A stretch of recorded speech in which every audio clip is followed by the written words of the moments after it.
class. I hope you're doing well. I want to take just a moment or two to talk about paper number 2 that's coming up. I've gotten some good questions from you guys, and so I want to give you all a little more feedback that hopefully will be helpful as you consider how to write this paper and actually get into the process of writing it itself. First of all, as you know, here's the assignment itself. At the very base of it, what I'm asking you to do is to take Adventures of Huckleberry Finn, look at Huckleberry Finn himself, and decide, is he the ideal American? You will see the rest of my description there that I'll go over in pieces in a few moments. But at the very base of it, it's just a question of Huck.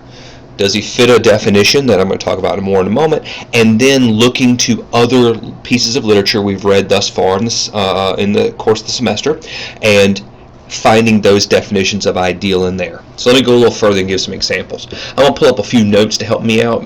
I will give these notes to you as well too, so they can hopefully be a little helpful as well. So number 1, your first task is a simple one. I want you to decide for yourself, is Huck the ideal American? You agree or disagree? I mean this lovingly. I don't care if you agree or disagree. You pick the side that you think is best. My concern will not be with whether he is or is not, according to you. My concern will be with how you have a definition and how you apply him and other things we've read to that definition. So number 1 is decide if Huck is ideal or not. Number 2, once you've decided that you think that Huck is ideal or not, you need to decide what the definition of the ideal American is. So you should think of some traits that make up the ideal American. Now, the word ideal, of course, is one that you can toy around with a little bit and decide what you feel like should be in that definition. But here we go. Let's say, for the sake of argument, you think the ideal American should be religious, should be brave, and should be adaptable to every situation. Now, once you've got that definition, what you need to do is look into the works that we've read so far in the semester and find examples that meet that ideal. So let's say, for the sake of my example, I mentioned brave. Let's say that you decide that one of the traits that makes an ideal American is a brave person. You can look back into the literature we've read and try to find examples of bravery in the text itself. So you may look back to certain pieces we've read and find brave characters in there that are ones that we should emulate, respect, or support in some way. So you would say that Huck Finn is an ideal American because he's brave. Give some examples from the text that show Huck's bravery, be specific and quote, and then say, basically, Huck is brave in these ways, just like, and then let's pick another example, just like Langston Hughes' speaker in The Weary Blues is brave. He is brave because he does and says these things just like Huck does. And then that is how you'll build your argument. So it's a 3-part process. Is Huck ideal or not? Decide. Number 2, take your claim Huck is ideal or not and apply it to your definition of the ideal American. And number 3, then let's, as we do our paper, give specific examples from the works that show both Huck's ideal nature and pieces from other readings that we have that also show that ideal nature. A couple things I have for you up here is number 4. Just why are we doing this? What are we getting into? What are we hoping to find? Well, number 1, I want you to start to reflect on how American culture is shaped and how it progresses. I know you've seen this already in what we've read. But America is a fluid thing. It changes, or at least some of the voices and faces certainly change as we talk about those things that make us who we are. So how is it shaped and how does it progress? Number 2, what America's beliefs and ideals are. I want you to start to reflect upon what makes America what it is, but even more than that, what are our ideals? What are the things that we sort of strive to become or seek to be, or at least hold up as exemplary, as things we should become?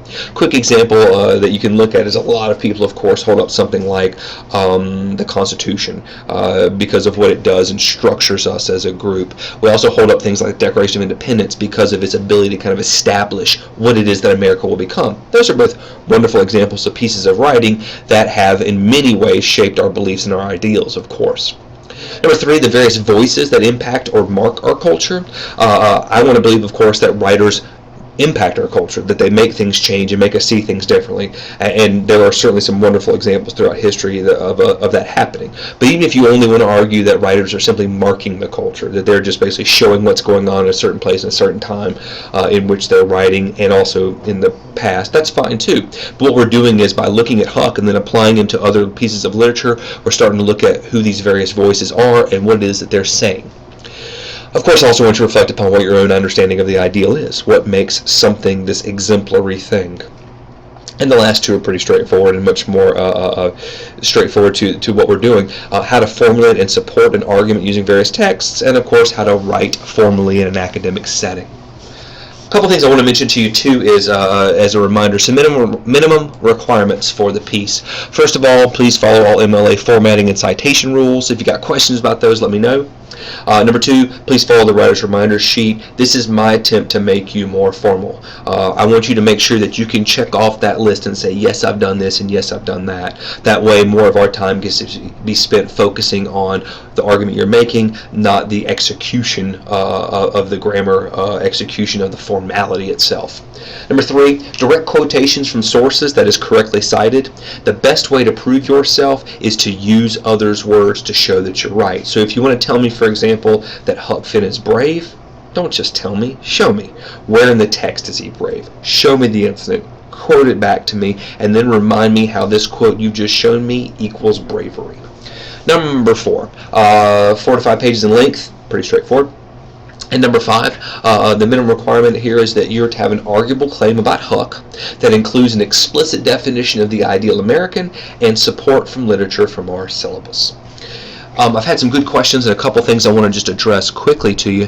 One is, should you focus your definitions of ideal on the writers or on their works? So, for example, should you focus your ideal on people like Hemingway and Hughes, or should you instead focus on the writings that they did and the characters within that?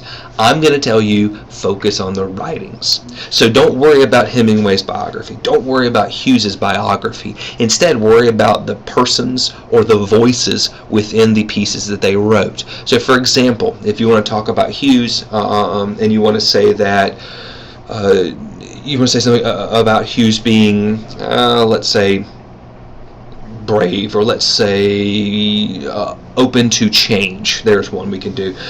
We can say that. Don't tell me that Hughes is open to change. You can show me that his speakers are open to change, that they are people who see a new day coming, that they're going to fight for, that they're going to do these things to make things better. So look at his writings. Don't worry so much about Hughes. Just tell him about the speaker from the Weary Blues, for example, but you don't need to tell me about Hughes and his trip to Mexico. So keep the focus on the writing and leave the writers a little more to the side. Same thing with Hemingway. If you want to tell me that bravery, for example, Hemingway's full of that kind of stuff, don't tell me Hemingway's brave. I know, by the way, he personally was in some ways. Tell me about some people or characters within his works that are.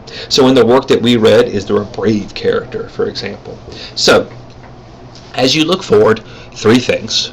Decide if Huck is ideal. Once you've decided that for yourself, now here's the question: what is your definition of ideal?